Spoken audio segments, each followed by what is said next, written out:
Good evening, friends. Good to be with you. Very grateful for your devotion to the Lord. I want to take us back in the Bible to the time when the people of God came out of Babylonian captivity because they were defeated, the Babylonians were, by Persia.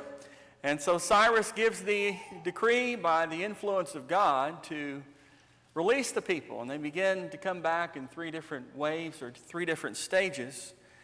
And after the first stage, the temple was rebuilt. And before the second and third groups could return, the story of Esther takes place. Because that's when the fourth king of Persia, or the fourth after Cyrus, is reigning. And the events of this book occur at that time, with King Ahasuerus having authority of Persia. And in fact, if you look at the book of Ezra, it's divided by 6 chapters. The first 6 chapters deal with the temple being rebuilt, and then Ezra 7 through 10 is when Ezra arrives. But in between those chapters, so to speak, is when the events of Esther would have occurred.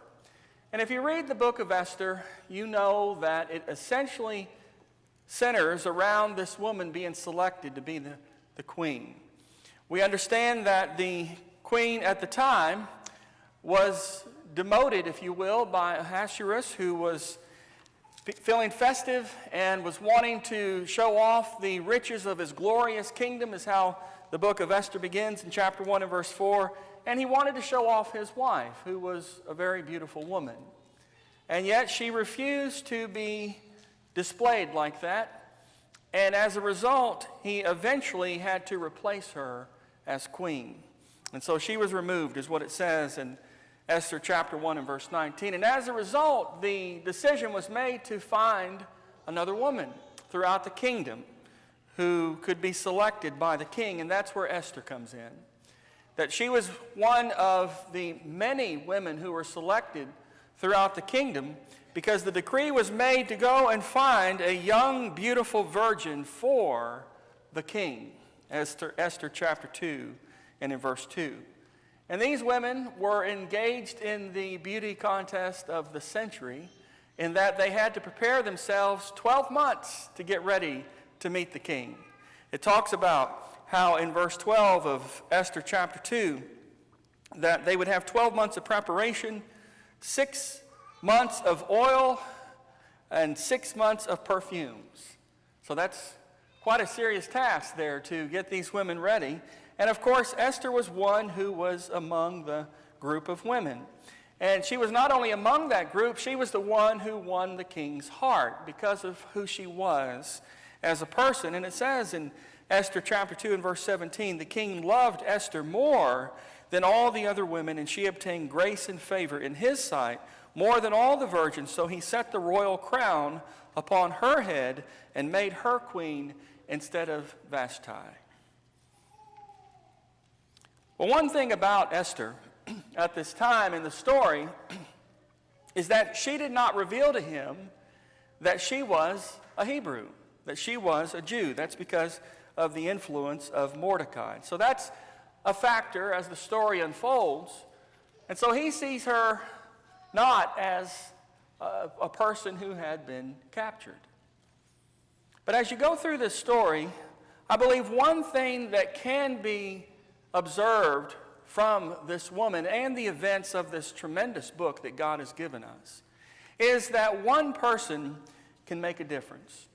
I believe that's a rule and a principle that we can adopt and we can meditate on from time to time, that one person can have a positive influence, one person can have a detrimental influence. But one person can make a difference in a sphere, in a circle, in a body of people. And I see that occurring frequently in this story, and I would like to observe that with you for a few minutes this evening. For instance, I believe this story shows us that one person can help.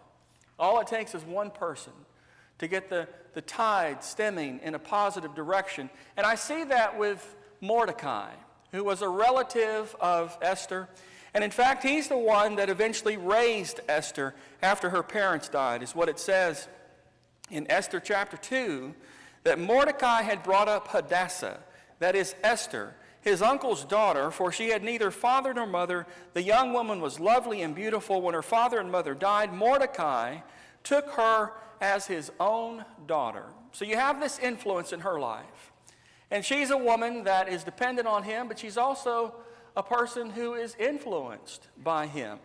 And because he had this love and this generosity and this compassion that seemed to be a character trait of his, as a result, he had a tremendous influence on this woman. This character trait is seen even more so when it says in Esther chapter 2 that he learned about a plot to kill the king. And he didn't remain silent on that. It says in Esther chapter 2, in verse 21 beginning, in those days while Mordecai sat within the king's gate, two of the king's eunuchs, Bigthan and Teresh, doorkeepers, became furious and sought to lay hands on King Ahasuerus. So the matter became known to Mordecai, who told Queen Esther. And Esther informed the king in Mordecai's name. And when an inquiry was made into the matter, it was confirmed, and both were hanged on a gallows. And it was rewritten in the book of the Chronicles in the presence of the king. Well, that wouldn't have happened. That wouldn't have happened had Mordecai remained silent. That would not have happened had he been indifferent to the threat against the king. So here's a man who seems to be compassionate, seems to have a nerve within him that was sensitive to other people and was concerned about other people. It wasn't just with his relative who was left an orphan. It wasn't just with the king. But as you read the story of Esther, you know that eventually the decree was made to wipe out all the Jews. And when that decree was made, it says that Mordecai wept for his nation. In Esther chapter 4, in the first 4 verses, it mentions the fact that when Mordecai learned all that had happened, he tore his clothes and put on sackcloth and ashes and went out into the midst of the city. He cried out with a loud and bitter cry. He went as far as the front of the king's gate, for no one might enter the king's gate clothed with sackcloth. And in every province where the king's command and decree arrived, there was great mourning among the Jews, with fasting, weeping, and wailing, and many lay in sackcloth and ashes. So Esther's maids and eunuchs came and told her, and the queen was deeply distressed. Then she sent garments to clothe Mordecai and take his sackcloth away from him, but he would not accept them. So here's a man who felt compassion for his nation. When this great threat was upon them, he didn't remain indifferent. He didn't look how to save his own neck, but rather he cried. Cried knowing that they didn't deserve this and knowing that there were innocent people going to suffer from this. It affected him.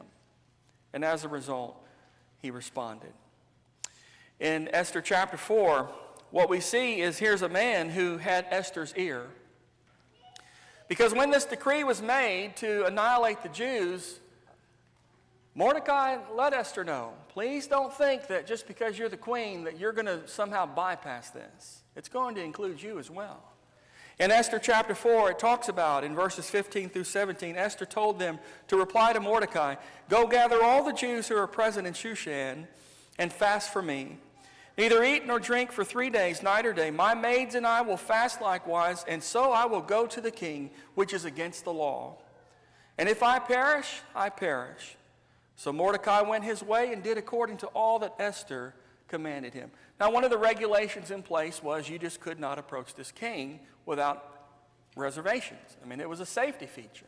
Nobody could approach the king, and if they did so without consent or without even his approval, it was a death sentence. And that included her. She understood that. And yet Mordecai said, you can't hold to that excuse. You ignore this situation, you let our people die, eventually it's going to include you as well. And so she said, okay, go tell Mordecai, I'm going. If I die, I die. But tell my uncle what I am doing. And so you can see that attachment there. You can see how she was influenced by him. And again, how he had her ear. Do you not realize that you can influence somebody? that you have the ability to persuade somebody's thinking, to persuade their convictions, to move them in a different direction through your influence, through your ability to have an effect on their character. That's what influence means. Influence is defined as the capacity to have an effect on character, development, or behavior on someone or something. And you have that. You and I have that built within us. We can either encourage somebody or influence somebody to do good, or we can influence them to do evil. It's all a part of us. And it's something that is inherent to us. And what the Bible teaches is that we can use that for good. Met a man one time who was telling me about his past. And he was a man who was a chain smoker. I mean, he said he literally was a chain smoker. He smoked 3 packs a day. I couldn't believe, how's that possible? But he said he would light one up right after another, 3 packs a day. And the middle of his age, he had to have open heart surgery because of the way he was living. And the doctor told him that if he did not quit smoking, that within a year's time he would be back in there doing the same thing again because of the destructive effect it was having on his body. And all that shook him up. That was enough to convince him that he wanted to quit this habit. And so he said right then and there, he made the decision, let's just get rid of this. He had to be in the hospital a few days anyway without smoking, and so he took it one day at a time, and he quit smoking. Now, he said it wasn't easy. There were times over the years where he would hold a cigarette in front of his mouth with a lighter, and he wanted to light up, but he did not because he didn't want to go backwards. And so he quit. But as a result of quitting, he was demanding the same of those who knew him. He said his family, who were chain smokers as well, he set the rule in his house that they had to leave the house if they wanted to smoke. They had to go outside. He said, I told them, I don't care if it's 40 degrees outside, you're not smoking in this house. And so his family eventually, they themselves, quit smoking. And then in the workplace, he said that eventually people within the workplace, in the office, quit smoking. That was before Kentucky made that law where you couldn't smoke in public. And so there were smokers there at the office. But they saw his example. They saw what happened to him with the heart surgery. But they saw how he quit. And if he could quit, I could quit. And so eventually, his coworkers quit. And this was years ago when all of this happened. And it's, of course, still a positive effect in their lives today. Influence. Your influence. You set an example. You have conviction. You have traits about you. And as a result, you have the ability to persuade others to do the same thing. Paul says in Philippians chapter 1 that he was able to do that with the gospel and with brethren, with the church. He was able to influence churches to be stronger in their faith because of his faith. He says in Philippians chapter 1, I want you to know, brethren, talking about the persecution and imprisonment he faced, I want you to know, brethren, that the things which happened to me have actually turned out for the furtherance of the gospel, so that it has become evident to the whole palace guard and to the rest that my chains are in Christ. And most of the brethren in the Lord, having become confident by my chains, are much more bold to speak the word without fear. He had courage, he had faith, and as a result, it stimulated the same type of conviction in his brethren. And as a result, it was spreading. And it wasn't just the church, it was the palace guard could see this. They could see, non-Christians could see, that here's a man who was suffering because of his faith in the gospel and his faith in Christ. You have that ability. You have the ability to influence your family for good. I look back at my mother, who was converted when I was 4 years old, and she brought up children, 6 children, but she brought us up, and we would travel 30 minutes one way going to church. And she did this as a married woman, but she was doing this on her own because my father wasn't a Christian. And so for years, that's how we were brought up. Years, you just did not miss church. We were always at services. And she was a person who tried to instill within us a respect for God and His Word, and of course, striving to live for Him. Now, as a result, at least her influence is felt not only in my life, but also in the next generation in some sense, because she was able to persuade other family members to have the same conviction in the Lord. And you can have that. I've seen that even in my own kids' lives with Stephanie and her faith, and how it has influenced them and how they think about certain things. And you, as women, can do that. You can change the way your children think about morality or the Lord's work, the gospel, the church, salvation, dress, whatever it might be. You have that ability. You have the ability to have an effect on someone's character and their behavior. Well, what I see here is we have the ability, one person, all it takes is one person who is willing to make a difference. I like what Helen Keller said. Of course, here's a woman who was extraordinarily talented. First woman or first person who was blind and deaf to earn a Bachelor's of Arts degree, and yet she says, I am only one, but I'm still one. I cannot do everything, but still I can do something. And because I cannot do everything, I will not refuse to do the something that I can do. And that's a profound thought. Well, that's you. You can do something. You and I can do something in making a difference in the world around us. Positively, but also negatively. And that's where the story continues to develop with Esther, because now you have a different character who's introduced in this story, and this is Haman.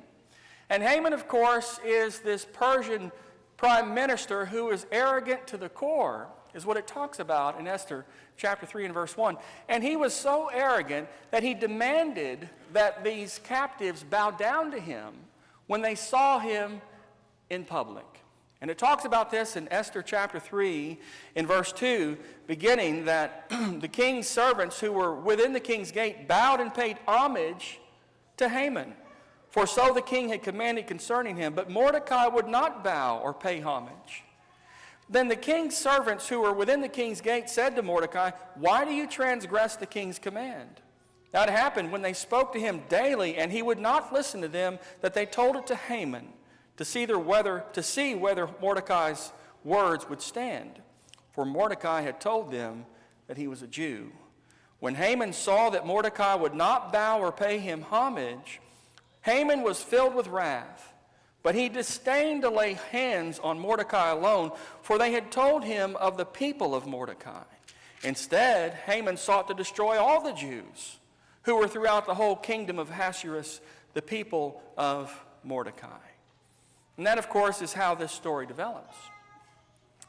That you have this arrogant prime minister who is so enraged that he decides to annihilate all these people, all because of his hatred that was spurred by Mordecai's reverence. And so this plot was decided to kill the Jews. What you see from Haman is another principle, one person. All it takes is one person to do much harm. One person was about to wipe out an entire nation, all because of his resentment for one person did that. One person was having that effect on an entire nation. And he was doing that because he was arrogant. He was worshiping himself, and he was a person who expected others to praise him, as we saw in verse 5. He was so absorbed with himself that when you keep reading the story and Esther develops this plan of revealing what's happening, and she has this private banquet for the king and for Haman, and his response to that was, Haman was just how great he was. He went out that day joyful in chapter 5 and verse 9 with a glad heart. But when Haman saw Mordecai in the king's gate, and that he did not stand or tremble before him, he was filled with indignation against Mordecai. Nevertheless, Haman restrained himself and went home, and he sent and called for his friends and his wife. Then Haman told them of his great riches, the multitude of his children, everything which the king had promoted him, and how he had advanced him above the officials and servants of the king. And so he's bragging on himself, and he's just worshiping himself.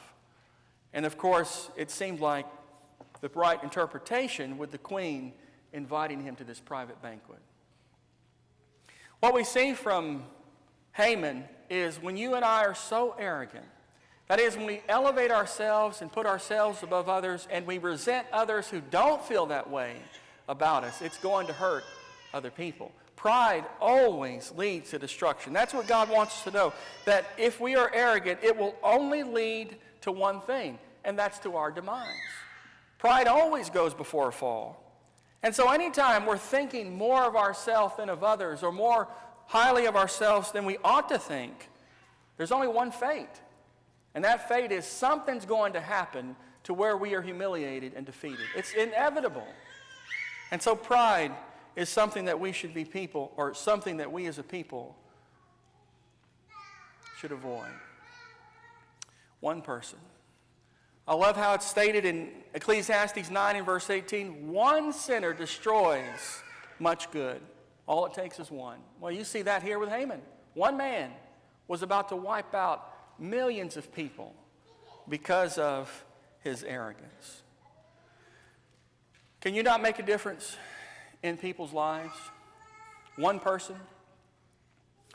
We see that the wise woman builds her house, but the foolish pulls it down with her hands. Proverbs 14 and verse 1.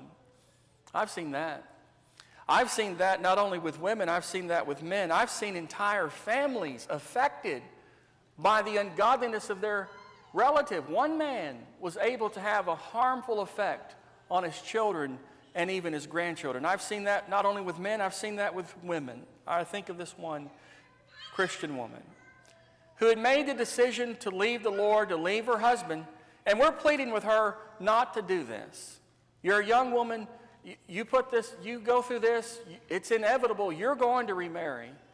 Because she was divorcing her husband, and it's only going to end in something sinful. No, I'm done with men, not getting remarried, it's over. I'm just going to live a single life. She was a young woman. Well, it didn't take long. She not only had boyfriend after boyfriend, she eventually had boyfriend living with her, and then she eventually met someone else, and she married that person. And as a result, of course, it's adultery, the way Jesus defines it, but it had a negative impact on her children. And not only her children, it had a negative impact on her parents, who were persuaded to condone her behavior, along with her siblings, who are forced to condone her behavior. A wise woman builds up her house. She has a positive influence on her family for generations. But a foolish one, she pulls down her house. How can a woman go and pull down her house? Can you do that literally with your physical house? Can you just go pull it down as a woman? Absolutely not.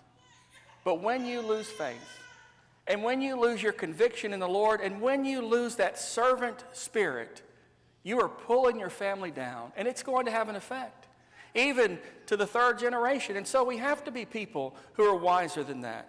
Haman, one man, had a negative impact on an entire nation. But then the last thing to see is that one person, one person can help, one person can hurt, but one person can heal, can come to the rescue. And that's where Esther comes in. Because of this one woman's faith and her courage and her desire to do what's right, she was willing to confront the king. And in Esther chapter 4, she went in before the king and she revealed her identity. She revealed who she was.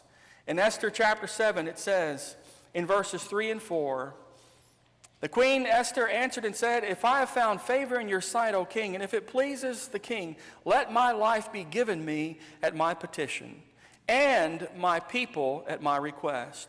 For we have been sold, my people and I, to be destroyed, to be killed, and to be annihilated. Had we been sold as male and female slaves, I would have held my tongue, although the enemy could never compensate for the king's loss."